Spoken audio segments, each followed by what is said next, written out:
Hello बच्चों, आप सभी का स्वागत है आपके अपने यूट्यूब चैनल कंपोस्टर पर। तो इस वीडियो में देखने जा रहे हैं क्लास 12 के सब्जेक्ट हिंदी की जो आपकी बुक है वितान।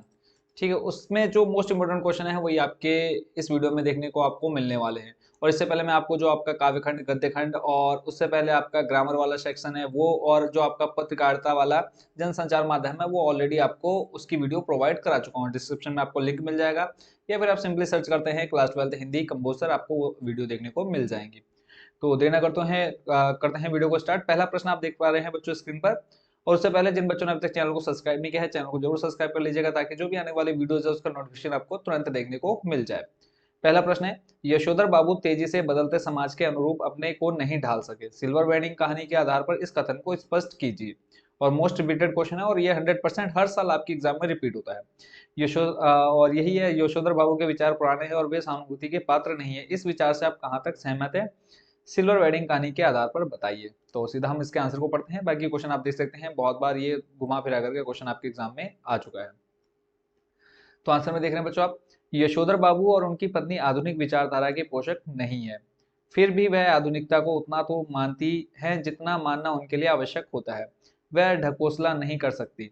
यशोधर बाबू की पत्नी आधुनिक बनने का प्रयास करती है। वह होठों पर लिपस्टिक लगाती है, बिना बाह का ब्लाउज पहनती है तथा सिल्वर वेडिंग में बढ़ चढ़कर भाग लेती है। जबकि यशोधर बाबू बिल्कुल विपरीत विचारों के हैं।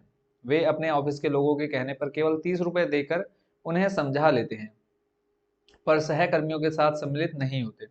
वे मंदिर जाते हैं, प्रवचन सुनते हैं, गृहस्थी के सभी काम करते हैं। सिल्वर वेडिंग के दिन भी बच्चों के कार्यक्रम में सम्मिलित नहीं होते। वे अपने आदर्श किशनदा वे अपने आदर्श किशनदा हैं, जो बहुत संस्कारी व्यक्ति थे, जो स्वयं बदलने के लिए तैयार न थे। ठीक है, मतलब खुद नहीं बदलना चाहते थे वो। अगला प्रश्न है, सिल्वर वेडिंग कहानी के चरित्र नायक यशोधर बाबू के चरित्र पर प्रकाश डालिए। तो इसका आंसर देखते हैं। इसमें आपको पहला जो है वो है पुरातन पंथी। ठीक है, पुरातन पंथी है। इसमें आप देख पा रहे हैं कि यशोधर बाबू बातचीत में मिश्रित भाषा का प्रयोग करते हैं, पर जीवन के दृष्टिकोण से वे पुरातन पंथी हैं। नए जमाने के चाल चलन उन्हें बिल्कुल अच्छे नहीं लगते हैं। दैनिक प्रयोग में आने वाली घर गृहस्थी की वस्तुएं भी उन्हें अच्छी नहीं लगती हैं।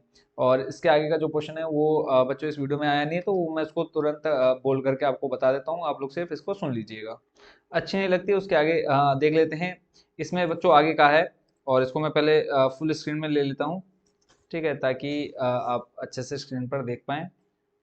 तो जहाँ तक हमने बच्चों इसका क्वेश्चन पढ़ा है, उसके बाद आगे देखते हैं।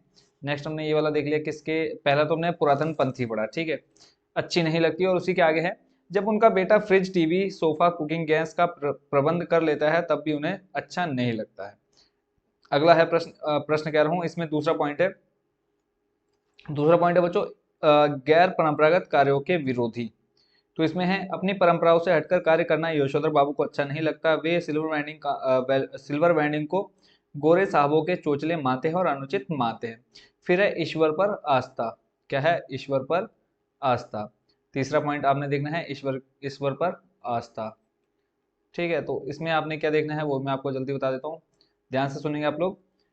इसमें है, यशोधर बाबू के ईश्वर में पूरी आस्था है, अतः वे बिरला मंदिर जाना, प्रवचन सुनना उनकी दिनचर्या है। वे अंदर से कर्मकांडी हैं, अपने मर्यादा पुरुषोत्तम किशनदा द्वारा स्थापित मानक हमेशा सामने रहे हैं। ठीक है, और नेक्स्ट है और लास्ट, अपनों से लगाव। यशोधर बाबू को अपने परिजनों तथा रिश्तेदार से अत्यधिक लगाव है, अतः वे चाहते हैं कि उनके बच्चे भी पारिवारिकता के प्रति लगाव रखें, अपने गरीब रिश्तेदारों की उपेक्षा ना करें। ठीक है, तो इस क्वेश्चन का आपने आंसर पूरा देखा। अगला है, यशोधर बाबू क्या है, यशोधर बाबू अपने घर की संपन्नता में भी उदास व निराश क्यों थे? तो इसका आंसर देखते हैं। यशोधर बाबू जीवन के दृष्टिकोण में पुरातन पंथी हैं। नए जमाने के चाल चलन उन्हें बिल्कुल भी अच्छे नहीं लगते। घुमा फिरा करके वही एक ही स्टोरी आपको सुनने को मिलेगी हर प्रश्न के उत्तर में। दैनिक प्रयोग में आने वाले घर गृहस्थी की वस्तुएं भी उन्हें अच्छी नहीं लगती। जब उनका बेटा fridge, TV, sofa, cooking gas घर ले आता है तो भी यशोधर बाबू को अच्छा नहीं लगता है। इस प्रकार हम कह सकते हैं कि यशोधर बाबू पुरातन पंथी है। उन्हें घर की संपन्नता भी उदास व निराश ही बनाए रखती है। उसके बाद चलते हैं अगले प्रश्न पर। अगला जो प्रश्न है आपकी जो सेकंड स्टोरी, इसमें जूझ। ठीक है, जूझ शीर्षक के औचित्य पर विचार करते हुए ये स्पष्ट करें कि क्या यह शीर्षक कथानायक की किसी केंद्रीय चारित्रिक विशेषता को उजागर करता है। ठीक है, तो इसका आंसर आप देख पा रहे हैं नीचे, जूझ का अर्थ है संघर्ष। संपूर्ण कहानी का नायक सदैव संघर्ष करता लगता है, अतः जूझ शीर्षक सर्वथा उचित ही है। नायक में सदैव संघर्ष करने की प्रवृत्ति एवं लगन है, अतः किसी कार्य को करने से पहले उसे संघर्ष से गुजरना पड़ता है और उसमें विजय भी होता है, अतः नायक के जुझारूपन को स्पष्ट कर रही है। उसके बाद अगला जो प्रश्न देखना है, स्वयं कविता रच लेने का आत्मविश्वास लेखक के मन में कैसे पैदा हुआ। और यही क्वेश्चन आप देख सकते हैं, इसको आप पढ़ लीजिएगा, घुमा फिरा करके आपका 2-3 बार ये क्वेश्चन पूछा गया है। तो इसका आंसर देखते हैं बच्चों। इसमें कहा है, लेखक अपने मराठी भाषा के अध्यापक सौंदल गेकर के कविता पाठ से बहुत प्रभावित हुआ। वे कक्षा में भी लय, आरोह अवरोह के साथ कविता पाठ करते थे। वे बैठे बैठे अभिनय के साथ कविता पाठ करते थे। लेखक कहता है कि यह सब सुनते अनुभव करते हुए मुझे अपना भान ही नहीं रहता था। मैं अपनी आंखों और कानों में प्राणों की सारी शक्ति लगाकर दम रोककर मास्टर के हाव भाव, ध्वनि, गतिचाल और रस पीता रहता। कविता ऊंची आवाज में गाता, अभिनय करना, नाचना, इस प्रकार मैंने अनेक कविताओं को खुद की चाल में गाना प्रारंभ कर दिया। इस प्रकार लेखक के मन में आत्मविश्वास बढ़ता चला गया। चलते हैं अगले प्रश्न पर। और अगला प्रश्न है बच्चों आपकी नेक्स्ट जो स्टोरी है वो है सिंधु घाटी सभ्यता या मोहनजोदाड़ो। ठीक है, और अतीत में जो दबे पांव हैं, इस चैप्टर का नाम है, और ओम थानवी के द्वारा ये कहानी लिखी गई है। पहला प्रश्न है, सिंधु सभ्यता साधन संपन्न थी पर उसमें भव्यता का आडंबर नहीं था, कैसे। तो आंसर देख रहे हैं आप, सिंधु घाटी सभ्यता के उत्खनन से पता चलता है कि यह सभ्यता साधन संपन्न थी। यह सुनियोजित नगर बसा था। जल निकासी के लिए पक्की नालियां बनाई गई थी, सड़कें चौड़ी थी और तथा छोटी दोनों प्रकार की थी। ये खेती करते थे, तांबे का भी इन्हें पता चल गया था। कांसे के बर्तन, चौक पर बने मृत भांड, चौपड़ की गोटियां, दर्पण, कंघी, मनके वाले हार आदि इनकी संपन्नता के सूचक है। भंडारों में अनाज भरा था। इन्हें स्वास्थ्य की उत्तम दशाओं का ज्ञान था। ये कला में रुचि रखते थे। इन्हें सौंदर्य बोध था जो राज पोषित या धर्म पोषित ना होकर समाज पोषित था।